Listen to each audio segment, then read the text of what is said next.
Please come in, everybody. We would like to start. This is not one of those meetings you want to just drag on. For your loving entertainment, there's beautiful shots of last year up here.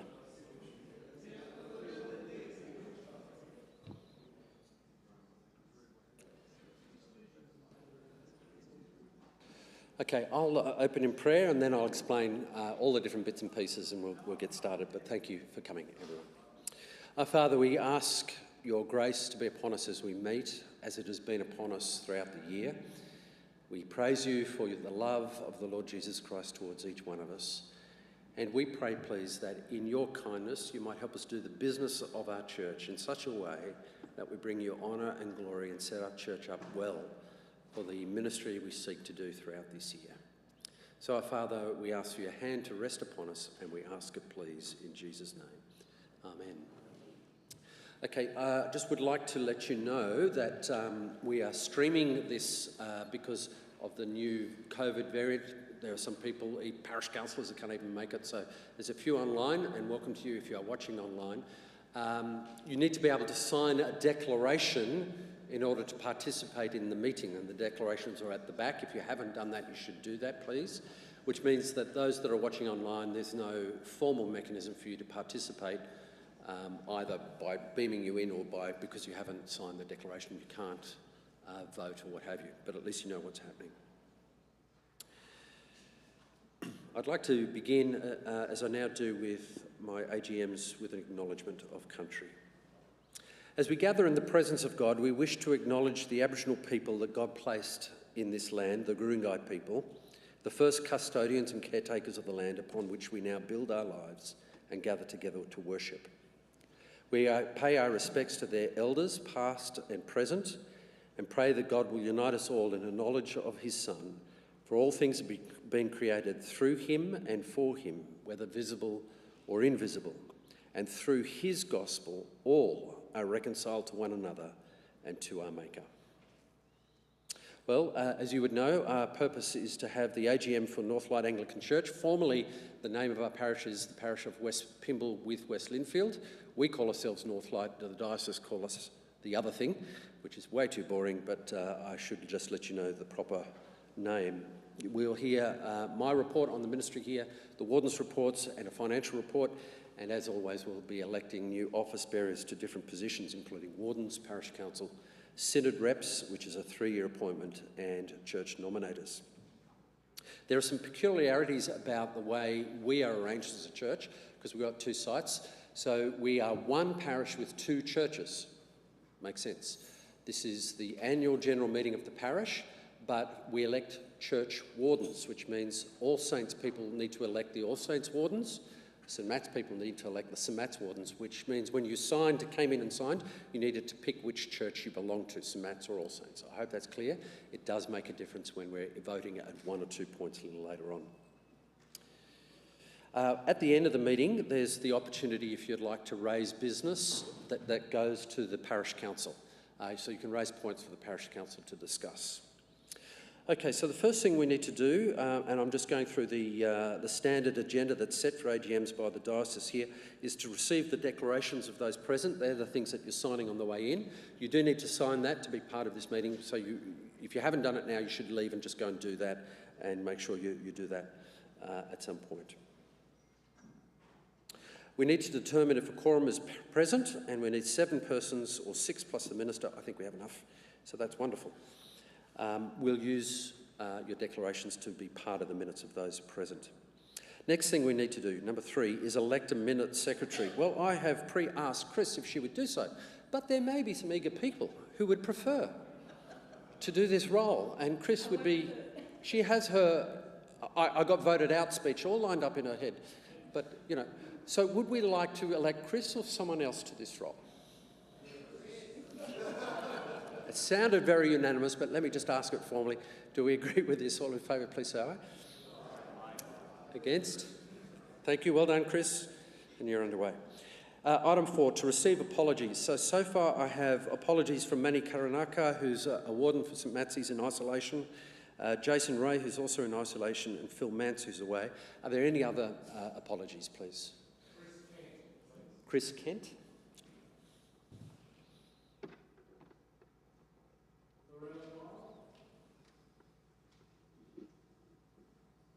Just a sec, we'll just wait till she's got it. Yep. Thank you.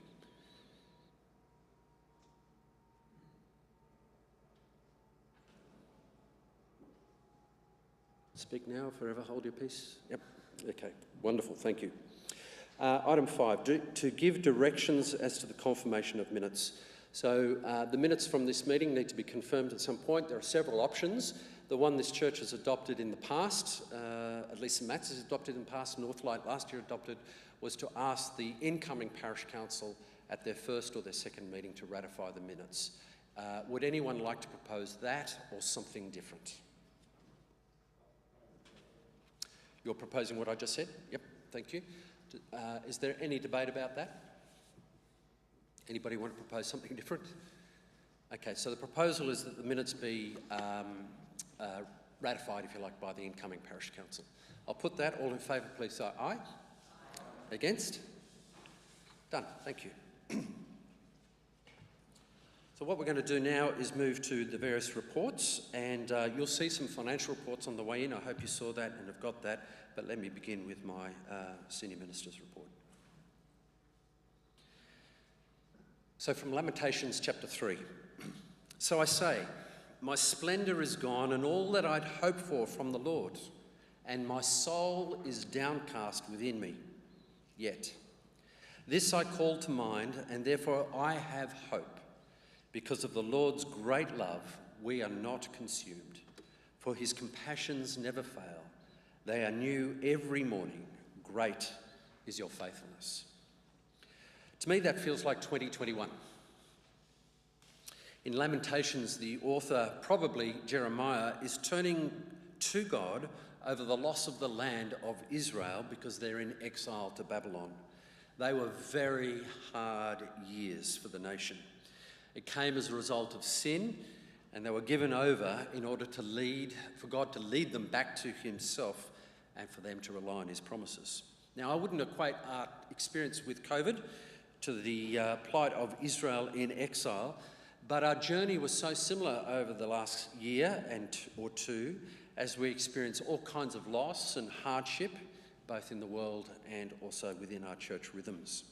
So there's much to lament about. And yet, we see God's many mercies. Perhaps this dual theme is expressed in our Christmas theme, A Weary World Rejoices. And we have been wearied by lockdowns, the stops and the starts and the isolation periods and then the re-emergence and so on. And many, or a number of the NorthLight fully planned ministries of 2021, like Sandwich and Lightning Ridge and Leaders Retreat Camp, were cancelled. And the weary lament factor grew as we planned and couldn't execute. Online church, of course, we continued, and it was far better than nothing, as you would know and understand. And we did that for those parts of the year that we needed it. And yet the church's essential nature of mutual fellowship, of mutual two-way ministry is needed. And the one-way ministry of online church and that dynamic, well, it suffers, and so being back together is beautiful. I think as we enter this year, we are still weary.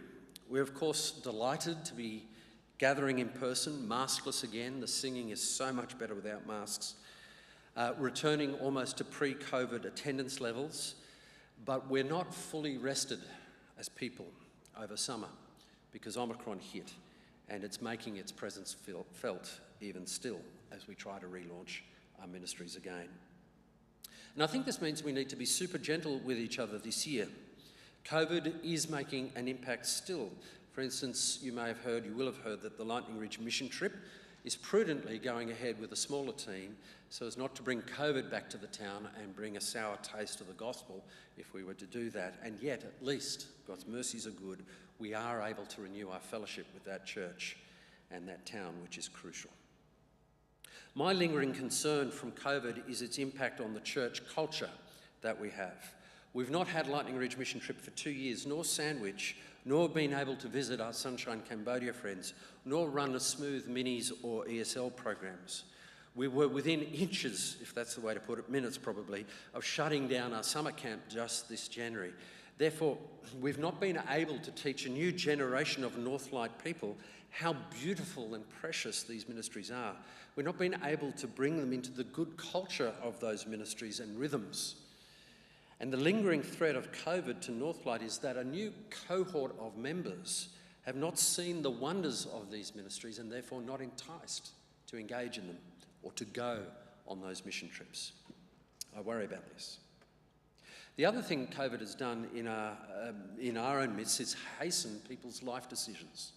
The world called it the Great Resignation. As that phenomena, whatever that was precisely, manifested itself here at NorthLight, people made their life decisions.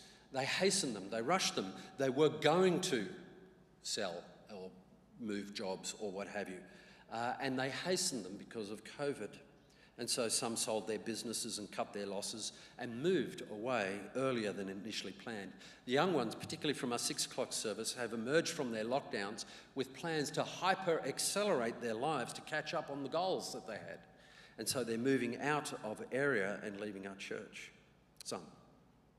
This has meant that the more than the usual ebb and flow of people in and out of our congregations has taken place. And it feels, to me at least, like more are making this sort of decision than we usually get. Of course, others have joined, and we were just talking earlier about those who are visiting our services this morning. It's so exciting. And yet the impact is this. We have less established people to draw on to lead our ministries. So, for example, our growth groups are larger than desired, and things feel, to me at least, more stretched, or at least more stretched than normal. And yet God is faithful and his mercies are new. Our attendance numbers are very close to pre-COVID levels and some are still online. We ended our year ahead of budget thanks to a very generous catch-up campaign. We'll get the details in a moment. The All Saints 10 o'clock service is standing tall on the faithful work of previous decades and has emerged into this year with a much clear, obvious renewed vigour and energy. People are starting to join that service as they move into area, and some of them with young kids, and it's thrilling. It is really exciting to be part of that service. Thanks to a government grant and a bequest last year, we were able to make some significant changes to the All Saints property. Some of them were in the pictures I had going at the start there. And to shape that building for the next phase of ministry. You'll hear about some of that in the Warden's report. I think the mood at All Saints is upbeat, and it's wonderful. The other services of NorthLight are finding a new kind of cycle of energy and people joining, both here at 10 a.m. at St Matt's and at 6 o'clock.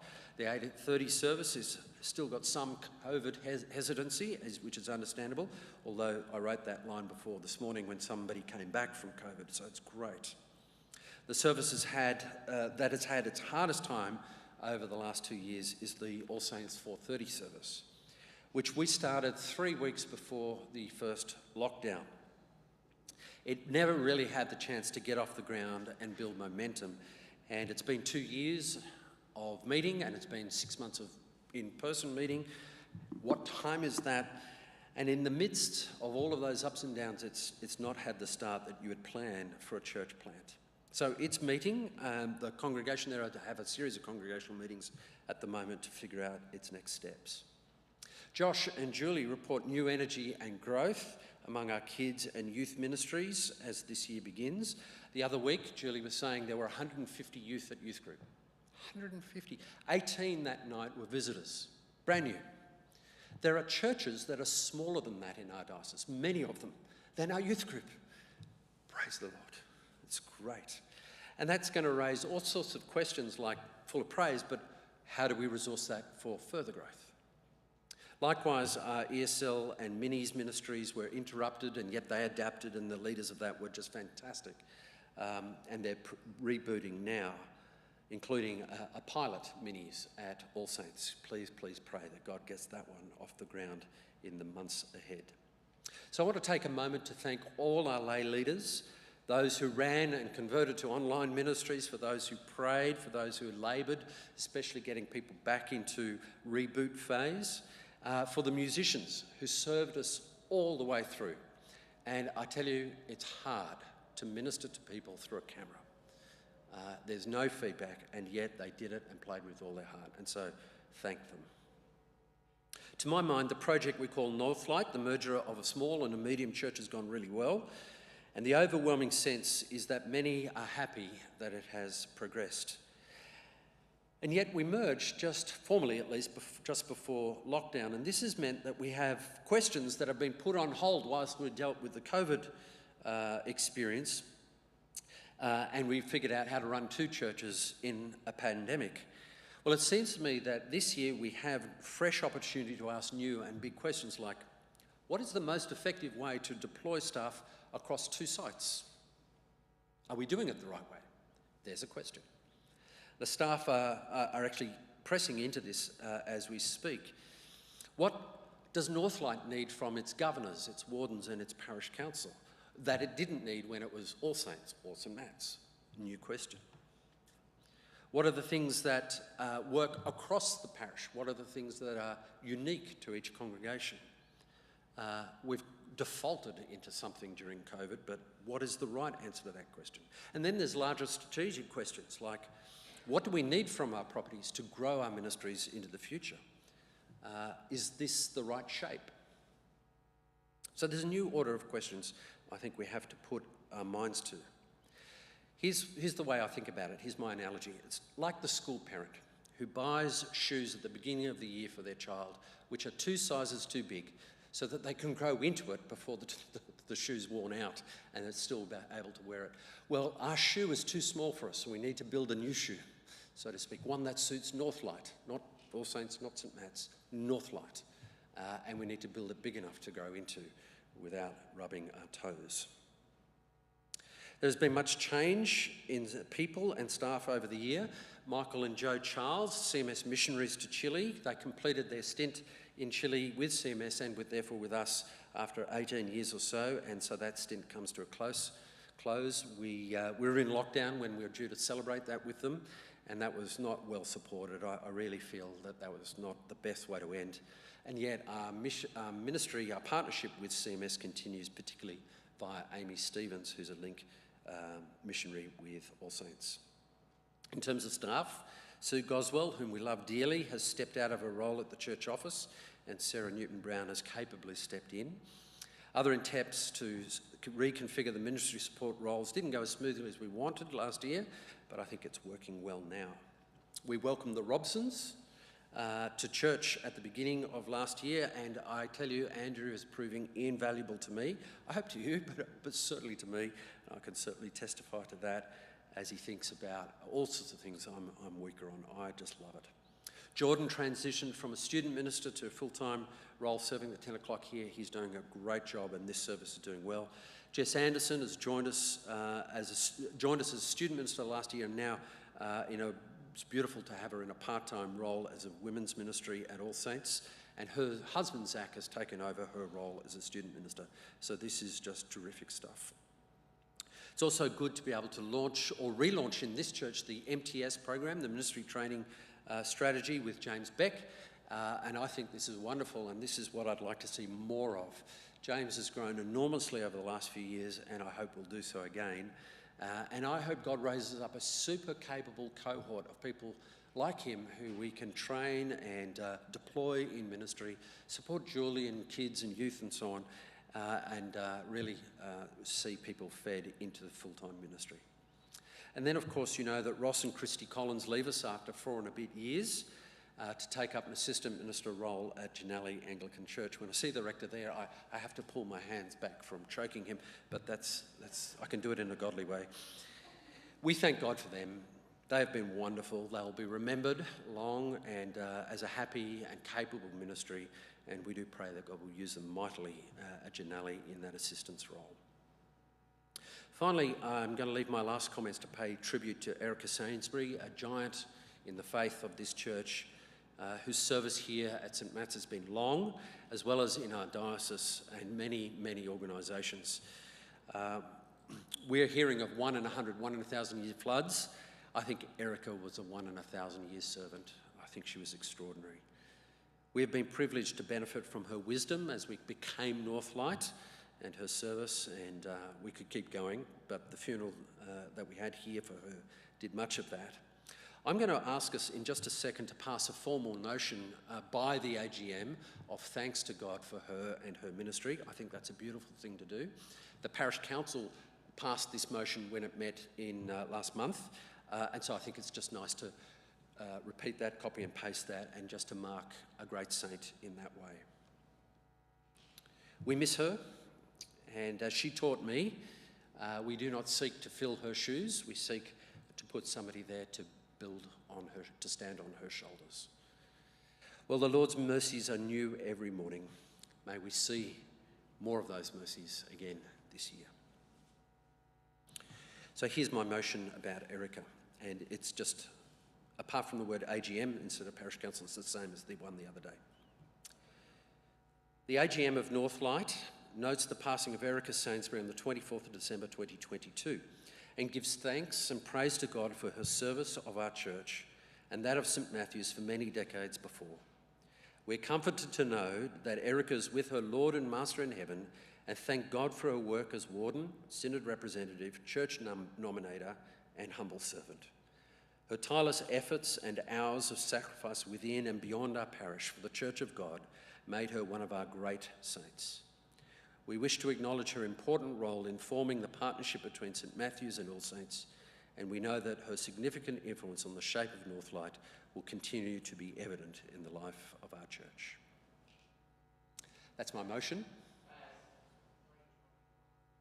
Did I say 2022? Yes, 2021. Let's just change that quickly. Thank you. That's my motion. Are you happy to support that? Thank you. We'll take that as a yes. I'm pleased. David.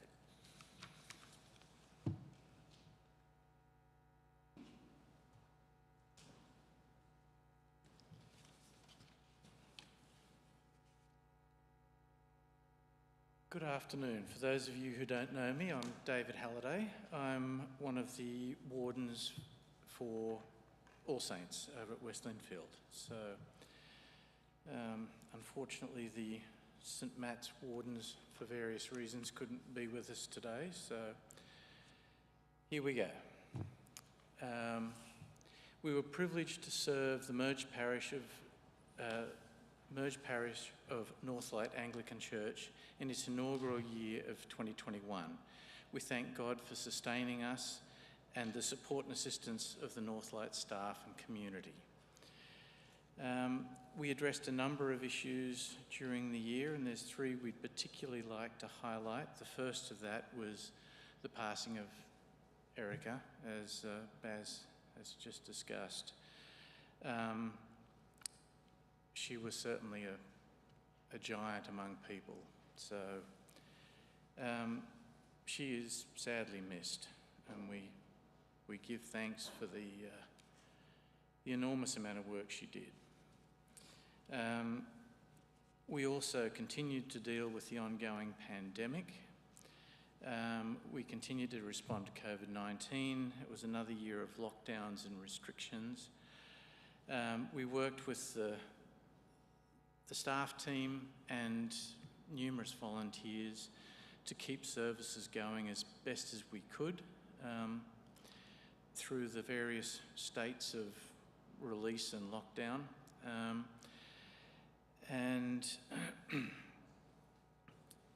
But all the while we were ensuring that we were complying with the public health orders and ensuring that all the members of staff and the congregations were safe according to the information as it came and as it changed. We're also pleased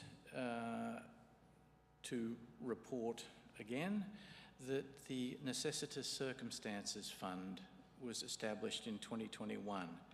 It's quite a mouthful to get out, but the fund was established during 2021 because of the generous donation from a parishioner.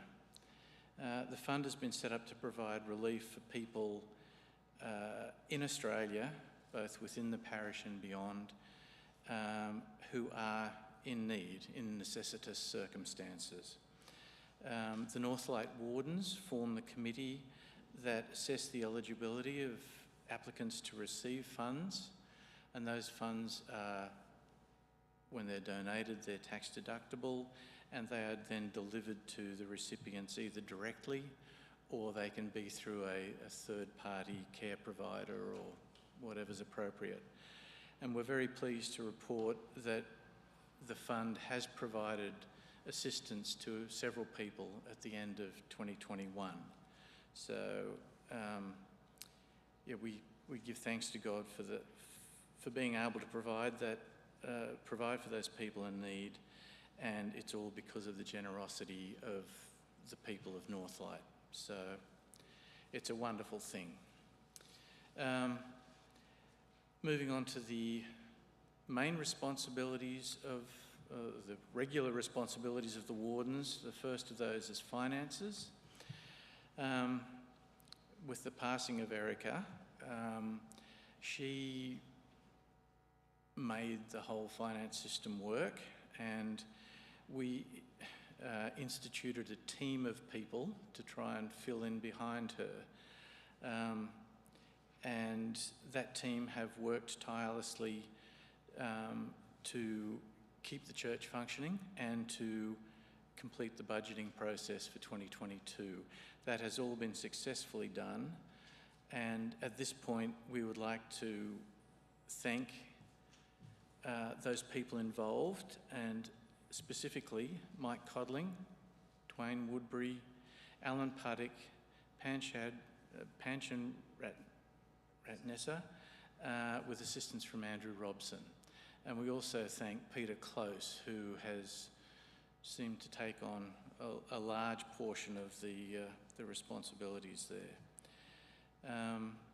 We also are responsible for the staff. I think Baz has gone through all of the staff. I particularly acknowledge the ministry support people, Jenny Scott, Sarah Newton-Brown, Noni O'Brien and Ned O'Brien, who have all been helping out. And Rob Stewart remained on medical leave during 2021. As Baz noted, we farewelled Sue Goswell during 2021. We also farewelled Maddie Ashcroft, who has gone to take up a permanent role at Roseville College, so we wish her well with that. And as Baz also mentioned, we employed Neil Beck for a while, and we were thankful for the contribution he made for the time he was on staff. We continue to pray for the staff that God will lead them by His Spirit as they seek to see lives transformed by the grace of Jesus. And finally, we are responsible for the property and buildings. And this year, again, Baz has stolen all my thunder.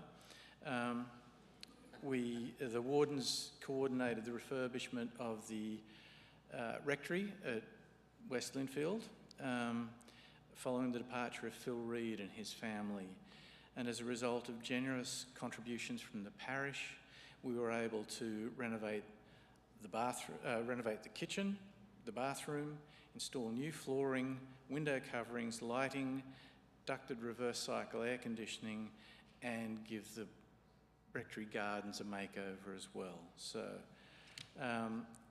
that has significantly improved the value of the property, and we were extremely pleased to see Natalie Ray and her family move in there during 2021. So it's excellent.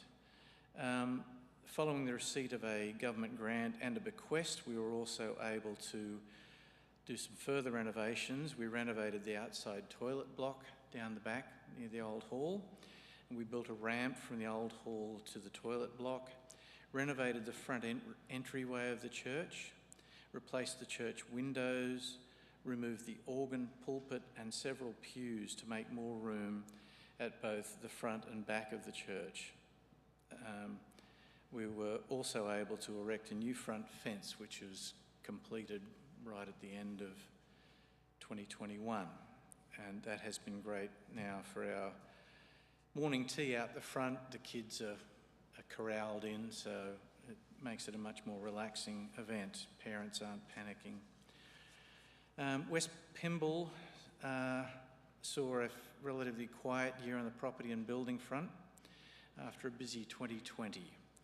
The remediation of the upper hall roof has been completed, and we await the outcome of an application to the federal government's Stronger Communities Grants program, round 7, to hopefully cover the cost of the works. We'll find out if the grant was successful in May this year. And I'm not familiar with them, but apparently one of the Himalayan cedars out here has been in poor health and was removed during the lockdown last year. And then this is, I'll read this in Phil Mance's voice for the people of St Matt's. The COVID shutdown also foiled our attempts to undertake our usual spring working bee, so we are planning to raise significant interest this year for at least 2 events to make up for the lost year. Stay tuned for announcements and please rally to the call. So you've been warned, people. In conclusion, the Wardens would like to thank the parish for their support and prayer through 2021, and we look forward to serving as Wardens during 2022 and welcoming a new Warden from West Pymble. Thank you. Thanks, David. There was almost applause there. I thought that would be quite worthy, actually, so there you go. That's good.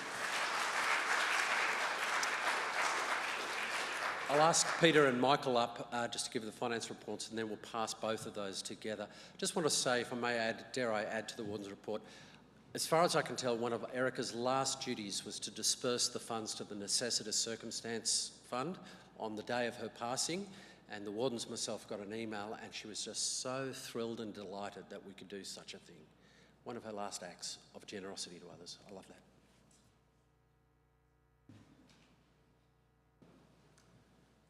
So David was complaining about Baz stealing his thunder. So am I. I was going to make that observation that the last email that I saw from Erica was relating to the Necessitous Fund. Yeah. Passing of Erica was a real challenge for those of us in the Warden's roles. She bore the burden, if you like, of the finance side of the church. In the background, there was a couple of people helping her. I'm looking over there at Mike and Dwayne. But basically, between the 3 of them, they managed the finances of our parish in a very efficient and controlled way that was very visible to those involved, particularly the parish council, seeing the monthly reports and what was going on there. So December created a bit of a hole in our process, you might say. Late in December, between Christmas and New Year, we met with a team of us that were outlined by David, thank you, and started trying to pick up a few of the things that Erica had been doing in a way that would enable us to complete year end and then move into this year in a solid fashion. In that process, I certainly found a lot of work that Erica had put in the week before Christmas, actually, preparing stuff. For example, she started preparing some of the work on the PFS, which you've got copies of. She started preparing some of the return work that we have to do. She had the budget pretty much nailed down. Mike was able to pick up pretty much what she's done. So that nice colourful A3 sheet, Mike's done some work on it, but the guts of it were stuff that Erica had done before she left. So I guess that's what happened in the past. Moving forward, we're looking at trying to set up a small team of people, if you like, a more finance team as such. We haven't yet got the shape of that and who's going to be involved and how that's going to work. But the intention is to, rather than have everything sitting in one place, to have a couple of people involved in the process and across it so that we're able to backfill more quickly. It also enables people to go on holidays when we need to and that kind of thing. So I'd just like to, that's, I guess, where we've been, where we're heading. We asked Mike volunteered actually to present both the report from last year and the budget for this year that Parish Council reviewed last month and agreed to. So he's going to talk to that now on the Warden's behalf, but I'd like to say thank you for that in anticipation. Thank you, Mike.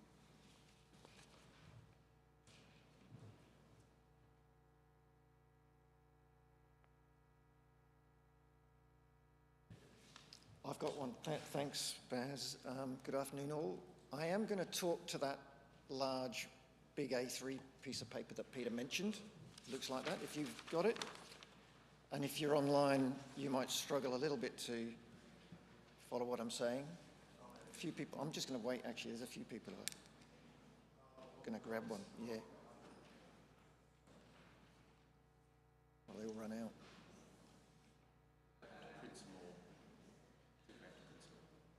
All right. Okay, well, I'm going to start. Apologies if we didn't have enough copies for everybody.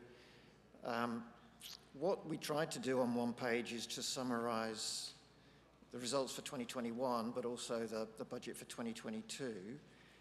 There are some explanatory notes sort of halfway down on the right, but I'm just going to talk you through a few highlights and very happy to take any questions, and if I'm going too fast or I don't make sense, then please just raise your hand or shout at me. And I'll start with the results for last year, for 2021, which is the middle column on the top left where it says actual performance. And actually I'll start by asking you to look down past, you have the revenue lines and then you have the expense lines, and then there's a line that says net before fund transfers. That's the net result for last year. So last year we made a deficit of 29,000, and you'll see that we had budgeted to make a deficit of 50,000.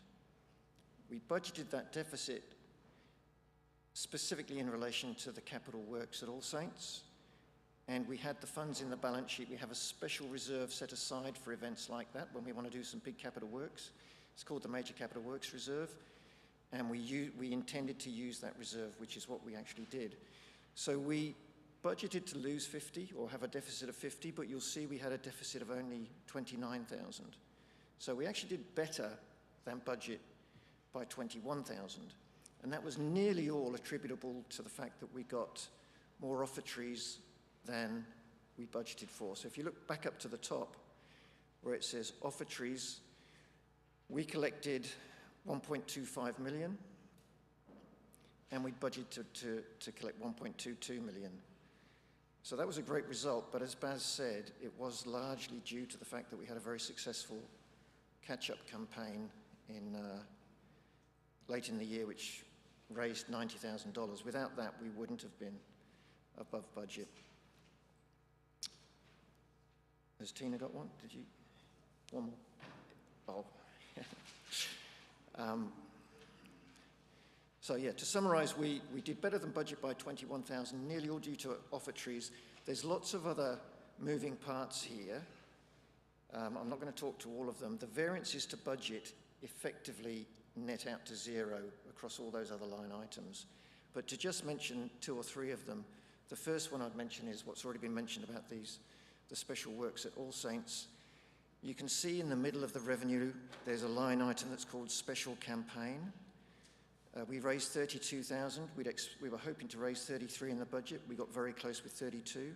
And then again, as already mentioned, the line underneath that, we had some grants and a special bequest of 10,000. So grants of 44 and a bequest of 10, which makes 54. That enabled us to do the second wave of work on the lavatory building and the front of the church and so on. So those were the revenues. The costs associated with those major capital works are underneath expenses, and you can see we budgeted to spend 83, but because we got that second wave going, we actually spent 151. And the net of that is we'd sort of, as I said earlier, expected to have a deficit of 50,000 on those major capital works. We actually had a deficit of 65. So it was 15,000 more. Also, if you look back up on the revenue line, there's a line item that says activities and events. And in the middle column, it says we made a deficit last year of 27,000. Disappointing, but again, largely due to COVID. There's a few moving parts in that as well, but COVID meant, as Baz mentioned, we couldn't run Sandwich and we couldn't run the study camps, and historically they've actually generated very healthy surpluses. So we were down 15 on the major capital works, down 27 on activities, but we made it back up. If you look on expenses, there's a line item called repairs and maintenance and other asset purchases, where we spent 50,000 less than budget. So that's how we made that up. We were very, luckily, we didn't have to do too much repairs and maintenance last year, but that's how we were able to effectively come out square. And the offertories being ahead of budget meant that we finished the year, as I said, 21,000 better than budget.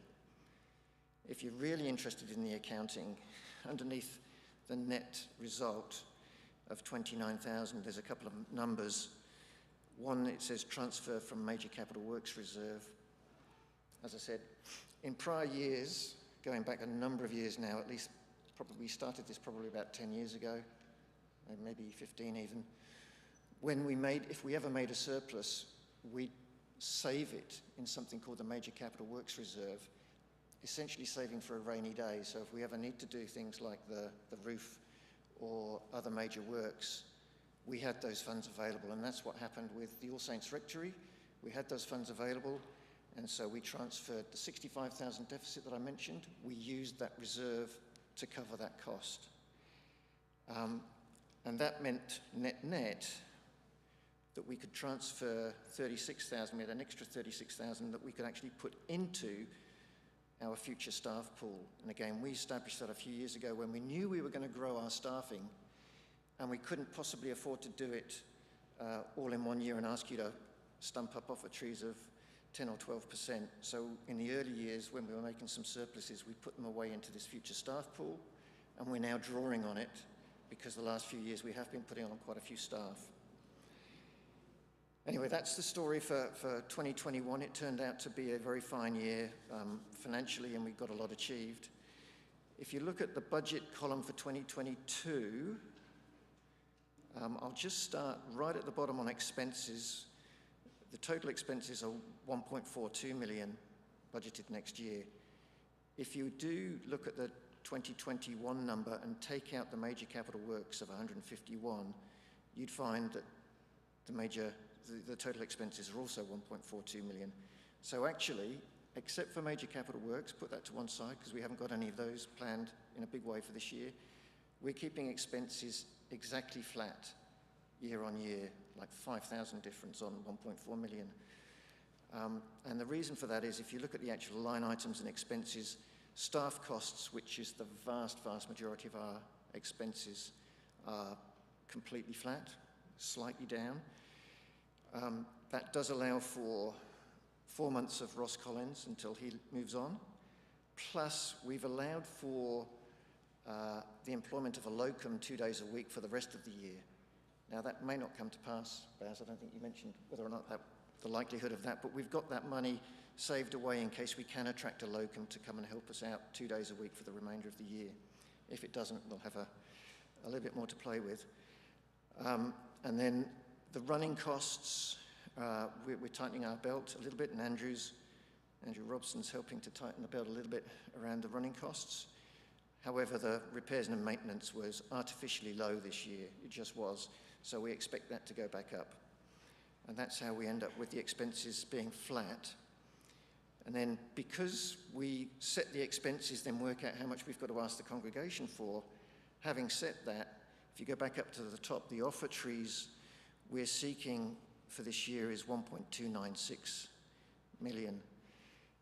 Now that's a 3.4% increase on what we received in total last year.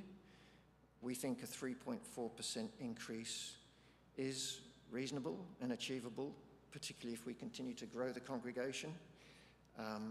We should be able to achieve 3.4%. But I have to mention that if you take out the catch-up that we ran last year and just compare that number against what we received on a regular monthly basis last year, it's an 11.5% increase. So it's the catch-up that got us there this last year, so we know we can do it. We'd much rather it was done every month than having to do a catch-up. And so that's why some of the messages from Baz of late have been encouraging people to think about their monthly giving. And we're 2 months in to February, and you may have read this in the bulletin this week, we're 2 months in, and rather than being 11.5% up, we're 11% down. So we're 21,000 down, hence Baz's messages. Having said that, the balance sheet is very healthy. On the right-hand side at the top, you'll see the balance sheet. And in summary, excluding all this property and land, we actually have $500,000 roughly of funds available to us. So that's a pretty healthy position. We've built that up over the years. So it's healthy, but we'd rather not eat into it if we can avoid it. And if anything, we'd like to continue to strengthen it. Yeah, that's the summary of the year and the year to come. Happy to take any questions if there are any. Doug?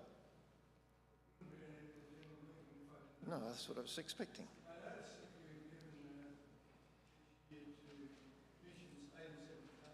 Yes.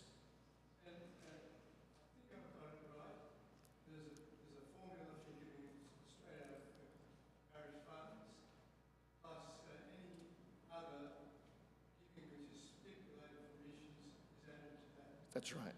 And what I would like to get you on the last this, you didn't get it. Like a statement of what missionaries receive what amount. Okay, we can get that to you. Well, we can actually publish that in the bulletin. It's very easy. Sorry, the question was, in relation to mission gifts, we gave 87,000 to missions out of general offertories last year.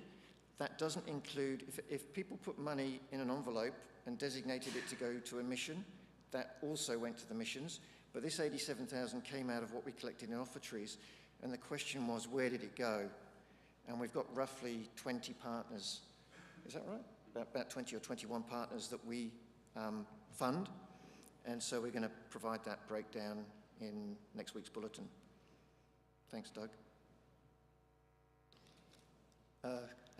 Yes, Rob? I'm just wondering if there's any financial assistance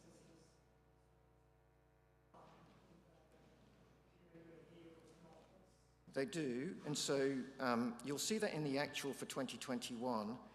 In revenue, the second last line says gifts that we've received to go into the necessitous circumstances fund, and then at the bottom of expenses, 9,000 being paid as NCF gifts to the recipients. We haven't budgeted, only because we'll only give it if we get it. But if we have somebody, the way the mechanism will work is if somebody comes in real deep need and meets the criteria, then we'll go and request donations to meet that need without necessarily mentioning the specific need. So were we to have any, it would be a net-net situation, so we just haven't budgeted. We've no idea who's going to ask for what, but we won't fund it unless we collect it.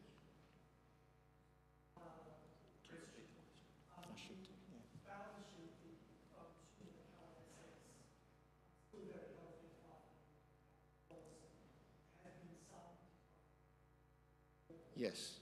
Do we have a view as to what?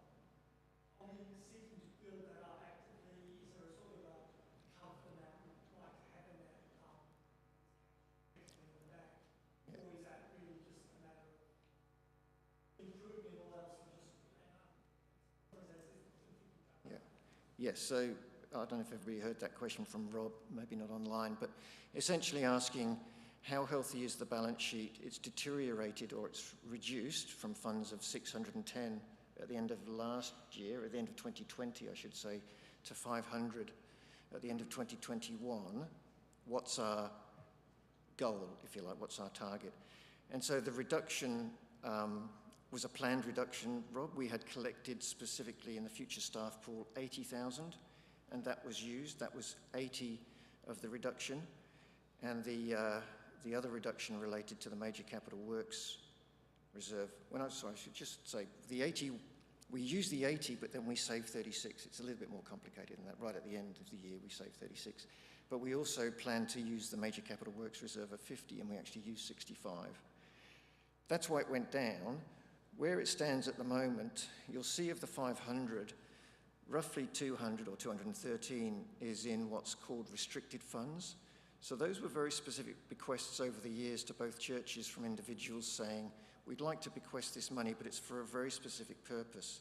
And so those are the only, typically those are the, we try and stay honourable to that. We've never not done so far. However, if we were in urgent need, I'm sure, well, we know from other sort of trust law practice that the wardens would be able to access that in need. So it's a genuine fund available, but we'd rather use it for the specific purposes for which it was originally bequested. We then have 69,000 still left in the Major Capital Works Reserve.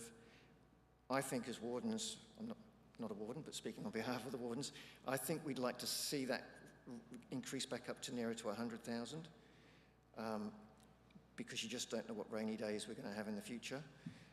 The future staff pool is currently 41, but by the end of this year, because we're using 36, it will go down to 5.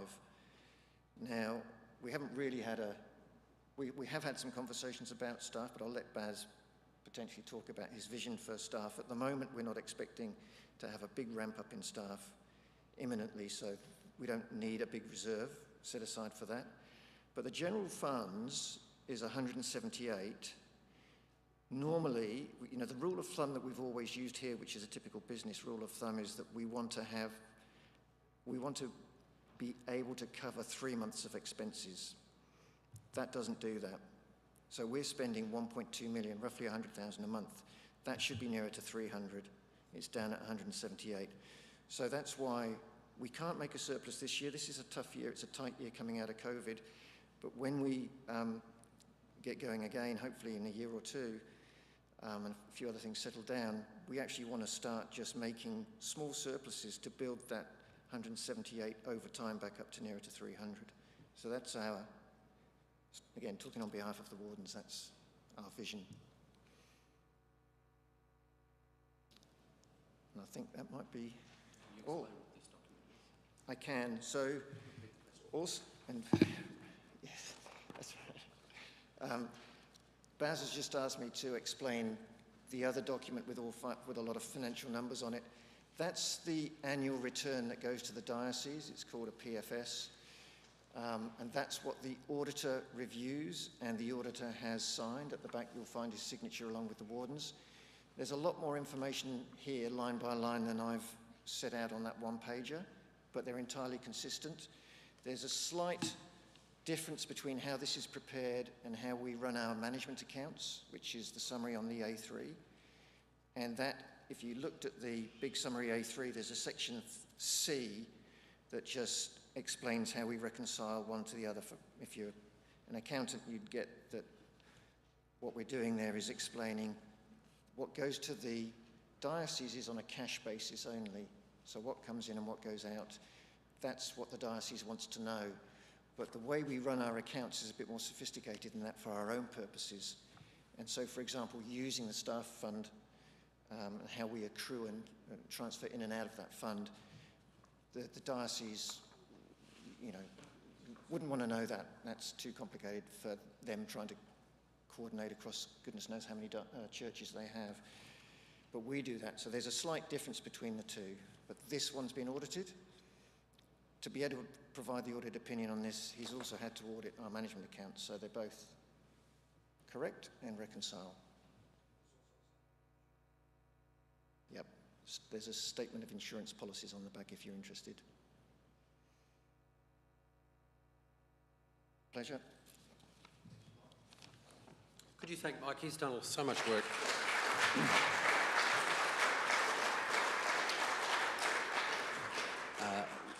Yeah, Mike has been doing lots of work for many years and worked with Erica on that, so we do thank you for explaining that so competently.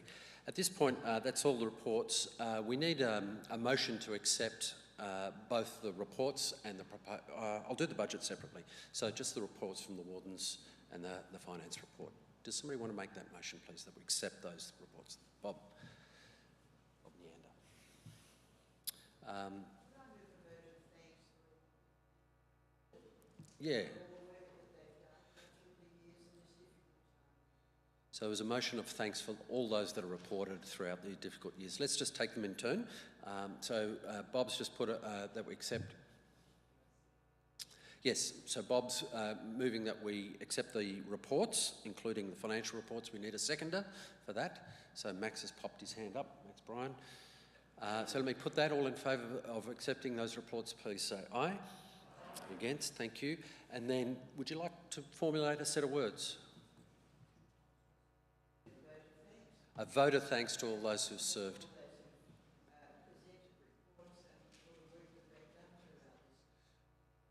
for those who've presented reports and all the work that they've done. So it's particularly the wardens, but also the finance group. So is there a seconder for that motion? Thanks, Val. Thank you, that's beautiful. All in favour of that, please say aye. Against?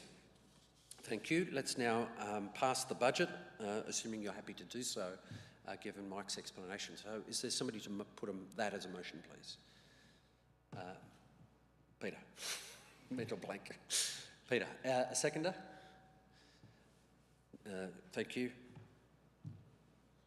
I didn't see who it was. I just saw a hand over here. Thank Jeff. Jeff Yates. Thank you. All in favour of that, of passing the budget as proposed, please say aye. Aye. Against? Thank you very much. That's good. We have a budget. Next thing we need to do is elect an auditor to audit the accounts at the end of this year for us. Did we ask Graham? Oh, good. So the motion I have here is that we reappoint Graham Wilkinson, who's the fellow who did these accounts for us, as our auditor, and he's happy to do so. Is there any other alternative motion on that front? Okay, so I'll put the proposed motion that Graham Wilkinson be invited to be our auditor again for this year coming. All in favour, please say aye. Aye. Against? Thank you. Okay, now let's move to various office bearer positions. So the first thing to let you know is that I'm very pleased and happy to reappoint Phil Mance and Peter Close as Rectors Wardens of St Matt's and All Saints respectively. Very strange to have two sets of wardens, but these Rectors Wardens, but this is how our arrangement works. We're one parish with two churches, and each church has its own wardens, but we elect one parish council. So Peter Close is the All Saints Rectors Warden. Phil Mance continues by my invitation as the St Matt's Rectors Warden. We now need to vote, elect wardens for each church, two positions each. So you'll see this is the St Matt's slide. That Erica's passed away, obviously can't re-stand. Manny Karanaka is happy to stand. He's in isolation, so he can't be here to say so, but I know he's happy to stand again. And sadly, I've not been able to find anyone who is happy to take on this role this year. There are many people who are qualified and willing, but do not have the time. I've approached 5 or 6 people, and so at this point, that's an empty position. So in a second, I can call for nominations, and we can do that from the floor, and that's quite possible. But I've been through the parish administration ordinance here, which has a clause on what happens if it's vacant, and it is quite possible for us to leave this meeting with a vacancy. It's not desirable, but it's possible. And what happens in that circumstance is that the parish council has the power to make an appointment of any qualified persons to be the church warden in a vacancy. So that's how the rules deal with that. So, I'll just ask the question formally, are there any nominations for warden here at St Matt's? This is just to the St Matt's people. Okay, so therefore there'll be a vacancy there, and it'll be for the parish council to make that appointment, and therefore Manny is re-elected unopposed, so that's tremendous. Thank you. We now go to the next slide, which should have All Saints. So the All Saints Wardens in 21 were Peter Close, Ros Wicks and David Halliday. Peter I've reappointed, just as said a moment ago, and both Ros and David are happy to continue in that role. I thank God for them and for standing that way. Let me, in a similar way to a moment ago, to say, are there any other nominations for the position of All Saints Warden? This is just for the All Saints people. Okay, so that's a no, and therefore Ros and David, you're re-elected unopposed, and thank you for your service and for doing that. That's tremendous. Okay, now we come to the parish council. So you all get to vote again. Do you understand how this is working? So the parish council, the first thing we need to do is decide whether to have a parish council or what size it's going to be. So it's quite possible to operate without a parish council, in which case the powers of the parish council are invested in the church wardens. And you can choose, therefore, a parish council of 0 positions, 3, 6 or 9 positions. 0, 3, 6 or 9. And for every 3 persons elected by the parish, have the permission or the power to appoint an extra person. Okay? So if you vote for 3, I can vote 1 extra. If you vote for 6, I can do 2 extra. Okay? Just trying to be clear. We can go to the next slide, thanks. You can see those, and I've tried to put the SMATS reps and the All Saints reps. Now, here's one of the peculiarities of our arrangement as NorthLight, and we must have a minimum of 1/3 representation by either church. We cannot have everyone come from St Matt's or from All Saints. And therefore, what that does is it means that if we don't elect the right balance, I must, if you like, appoint to fix that balance, or we elect for the right balance. Now, you'll notice here that in the 22 nominations, there are 5 nominations there, 1, 2, 3, 4, 5. Now, there's a little conundrum for us. So the parish council of last year was 6 people, and I appointed no extra. We had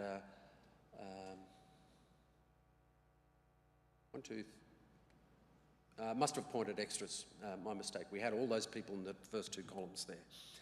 So we could appoint a parish council of 6, in which case I've got 5 nominations on the screen, or we could appoint a parish council of 3, in which case I could appoint 1 of the 2 remaining. You see how the convolutions go here. So I'm just laying out for you how this might work. Since I pointed this out to the parish council, Chrissy Burns has said she's happy to step down if the AGM would like a parish council of 3, in which case she's happy to do that. I think she's been great, so good on her. In which case I would appoint the 4th person to be the person on the parish council of 3. So does all of that make sense? Thanks, Tim.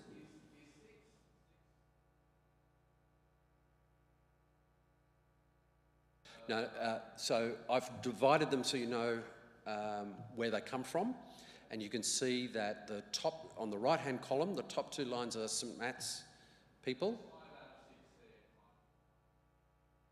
1, 2, 3, 4, there's 5. On this right-hand column, there's 5 people. No.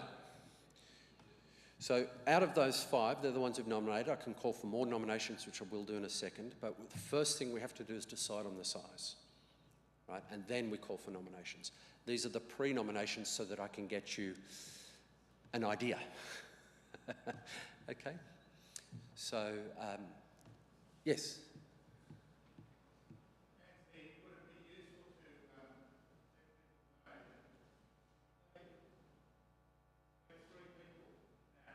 Yep.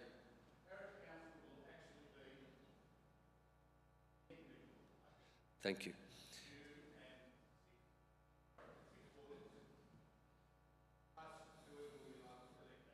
Thank you very much. This is a really good point. Yes.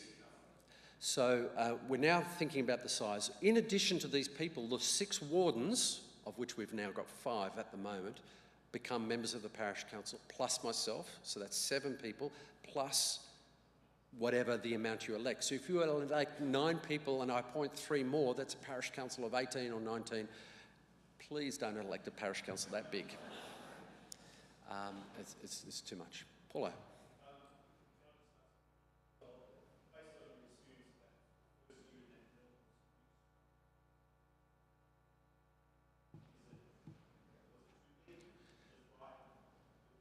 So the question is this current size too big or just right? I can give you my personal feeling. I think it would work with 3 plus the 1, and so I'm not too fussed, but I think this amount would also be fine. It has worked well. But it's your call. It's the parish's call. It's not my call, but I think we're working pretty well. Yeah. So Peter has moved, just to get discussion going, that we have a parish council of 6, which would mean with this, until we have more nominations, we have a vacancy of 1. Rob, were you going to do that?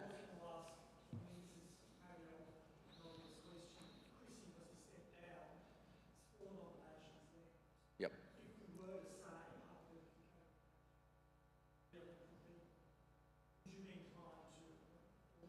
Okay, the answer is yes. I'll just repeat that for the room. So Rob's point is, we have 5 there. If we elect 3 and Chrissy drops out as she has indicated, would I appoint the 4th person? And the answer is yes, I'd do that straight away, which means those 4 names would be automatically the parish council. Thank you. So the motion we have is a parish council of 6, which has been seconded by Doug. Any other debate on the size? Because we have to pick a size. Okay, so with a parish council of 6, until I call for nominations, we're short by 1 member. So let me put that motion that we have a parish council. Sorry, yep.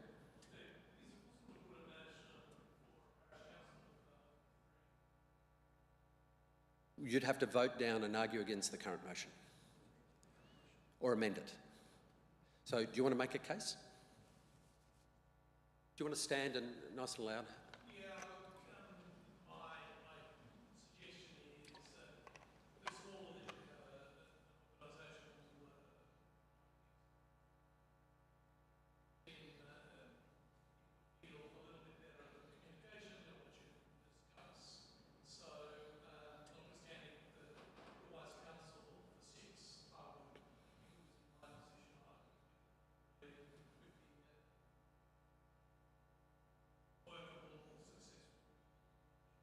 Thank you. So I'll take that as an amendment to the motion that would become a parish council of 3. Okay. Just a second. Tim was next. Thank you.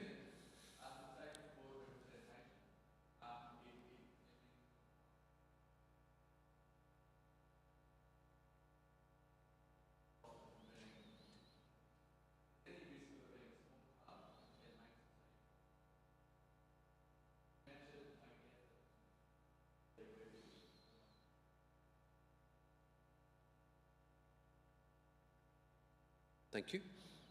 Doug. I don't think you can move a motion, an amendment to change the number. Surely that is voting against them. You vote against the original motion. You may foreshadow a motion, but if it's lost, you will vote for it. Okay, we can. If we want to go, I'll do it that way. So Doug doesn't want us to amend the motion. We're going to vote on this motion, but you'll have to vote it down if you want to go for Clayton's one, which you'll need a seconder for if we go that way. Simon.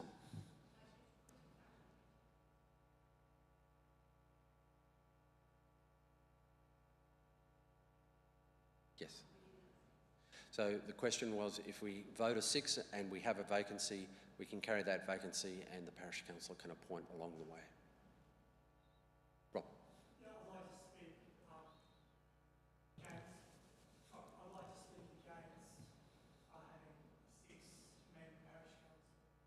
I think the 3 membership is more than sufficient. I think the idea of, can understand the idea of representation, but I think the reality is all the people there will want to take into account NorthLight as a whole. And I think we want to sort of say get away from the sort of sense of representation of the congregation. Any person who stands for parish council is looking for and should inform themselves and ensure that they're able to do that sort of thing. I also think, frankly, as I said, the BHP's run by a board of 6 people. I think if they can have none of that small, I think we can. Thank you. Did we all hear that?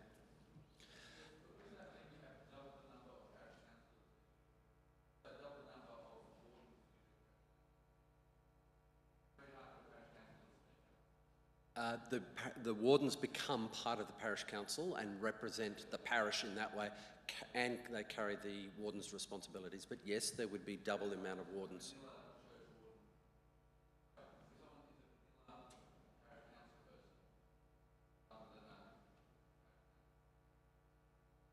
Rather than a warden? Okay. Thank you, Tim. Pierre, you've spoken twice, so I'll...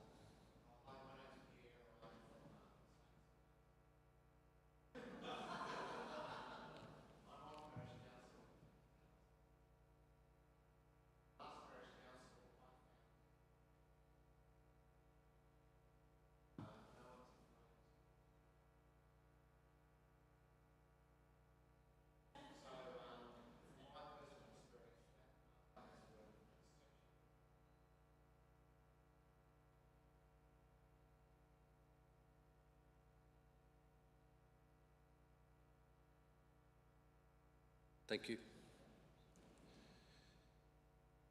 Okay, well, this is fun, isn't it?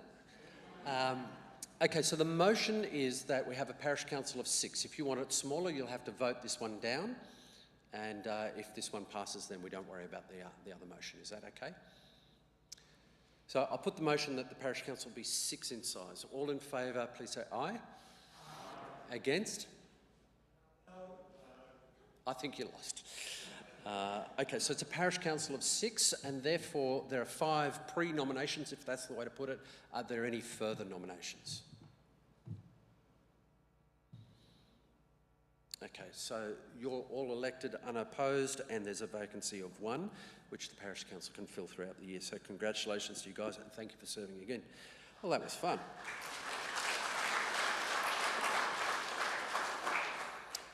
So next, I think we go to church nominators. Is that what's the next slide? Yes. The church nominators are the people whose responsibility is to replace the senior minister. That'd be me. If I go somewhere else or I get hit by the proverbial bus, it's not a role that replaces people like Ross, for example. That's my responsibility. So this is the group in 21, and there's one proposed change, or Phil has decided that he'd like to step down. I've tried to indicate which church they come from there so you can get an idea of how they balance out. So they're the nominations. Are there any other nominations?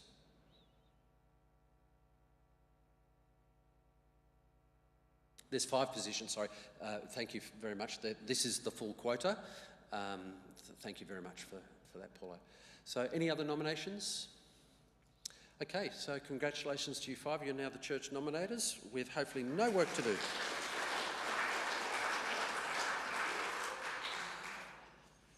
And I do hope you have no work to do. So the next is synod representatives. So these people head off to synod once a year. There might be an extra because we haven't had synod for the last couple of years. So there's a complete change. Erica had that role for many, many times, and Brendan Fallon was at 4:30 and he needs to step down for his own reasons. So both Chris and Gareth have shown an interest in this role. Are there any other nominations for this synod? This is a 3-year appointment, by the way. And 2 positions. And you can, if it's inconvenient for you, you can organise a substitute. The system has that allowed, but it's a 3-year appointment. So any other nominations? Nope. Thank you. Congratulations to you both. You're elected unopposed. Well, that's great. So they're all the elections that we have. The last item on the agenda is if you would like to make any recommendations to the parish council of matters that you'd like the parish council to consider. In a sense, we've had Doug's point from before, the list of the mission breakdown. We've got that anyway. Are there any other matters you'd like to have the parish council discuss? Max?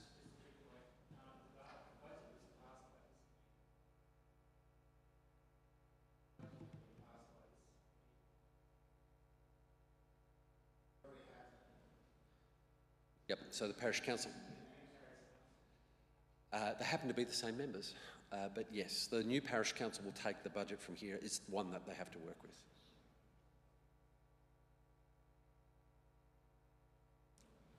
Yes. Is that because I said the wrong word? Okay, I think I've let you down. Jordan has so thank you. I think we might just tidy that up tomorrow night. Jordan has a microphone in case anyone wants to. So I don't know why we didn't roll it out before, but there you go.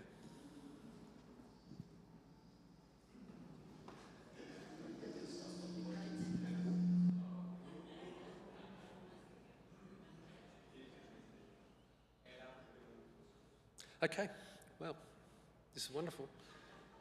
Anyone? Well, I think this is the biggest AGM I've ever been part of, and it's wonderful, and thank you for taking an interest, and thank you for those that have worked behind the scenes, the wardens particularly, Mike as well and your team. You've done a really wonderful job in that. As you can see, there's still a vacancy for a warden at St Matt's, and there's a vacancy for the parish council. It's your parish council, it's your church warden, it's not mine.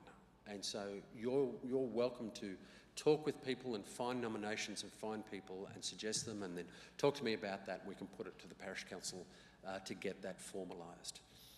But I just would like to share the burden of that with you because it's your church. Chris has his hand up. Just confirming, you mentioned 2/3, 1/3. With the parish council situation as it now stands, are we confined by one particular looking back at the numbers, or could it come from either church? So either church must have a minimum 1/3 representation on parish council. That is our special rule. And so you can see here, David McNaught is St Matt's, Andrew Cooper is St Matt's, and the other three are All Saints, which means you could pick somebody from either, and I think the maths is still correct, is that right? Yeah. So filling the All Saints parish council, the parish council could be from All Saints or St Matt's. Filling the warden has to come from St Matt's. Okay, I just wanted to share that burden with you. It's our church. It's your church. Do you understand? Okay. Well, let me close the meeting. I thank you very much for your attendance. I'm going to pray, and those that are new to elected positions, could you just come and see me? There's some paperwork to sign, although it's electronic now, so we'll sort that out. Let me pray. Our Father in heaven, we bless you and we thank you and praise you for the way you've cared and nurtured for this church over the last 12 months, for servants like Erica, but many others beside, those in this room and those outside it who have served and been faithful and generous, and we thank you. We thank you for them. We thank you for that service. We thank you for the money raised that has gone towards doing good work. We pray, please, you'd provide for our financial situation this year as well. Help us to rebuild some of those balances that Mike was talking about. Help us to set ourselves up to preach the gospel in this part of the world and afar. Father, thank you for this place, for this church. Fill those vacant positions with great people, and we ask you to be generous and kind to us, and we ask it all in Jesus' name. Amen. Thanks, everyone. Appreciate it. Thanks for those online.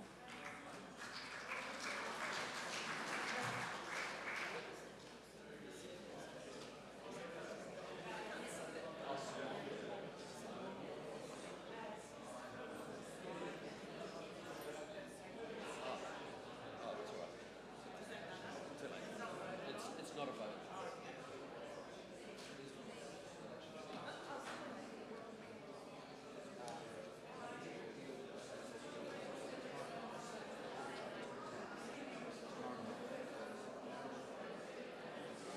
So it's online. I'll have to fill it online.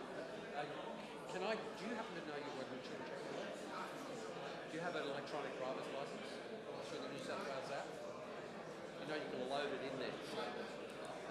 So what I want to know is, can I give the diocese your name, phone numbers, email, and you can send to their privacy zone? Okay, I'll just fill it in there. Fill that in and then Yeah. You'll enter into the diocese position on your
Hi, Patricia, how are you?